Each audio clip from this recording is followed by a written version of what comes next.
Hello বন্ধুরা, খেলা খেলা খেলা, মনের মতো ক্রিকেট খেলা। আর মনের মতো ক্রিকেট খেলা মানে টি-20 এশিয়া কাপ। আর টি-20 এশিয়া কাপ শুরু হয়ে গেছে। হ্যাঁ, আমাদের বহু প্রতীক্ষার অবসান ঘটিয়ে রবিবার রাত্রি 8টা থেকে শুরু হচ্ছে বিখ্যাত ক্রিকেট ম্যাচ। অংশগ্রহণে ভারত এবং পাকিস্তান। তাই ভারতবর্ষের 140 কোটি মানুষ প্রত্যেকের কাছে অনুরোধ, আপনারা চোখ রাখুন টিভির পর্দায় আর আমাদের চ্যানেল ভ্যারাইটি বক্সে।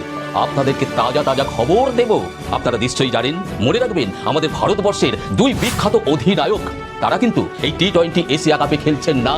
কাদের কথা বলছি আপনারা নিশ্চয়ই বুঝতে পারছেন। তারা দুই অধিনায়ক হলেন, এক বিরাট কোহলি, দুই রোহিত শর্মা। হ্যাঁ, বিরাট কোহলি এবং রোহিত শর্মার যারা ফ্যান রয়েছেন, আপনাদের কাছে অনুরোধ, দুঃখ পাওয়ার কিছুই নেই। কারণ ভারত এখন যেভাবে খেলছেন, যেভাবে ফর্মে আছেন, জয় আমাদের নিশ্চিত। উইনিং আমাদের। জয় ভারত মাতা কি জয়।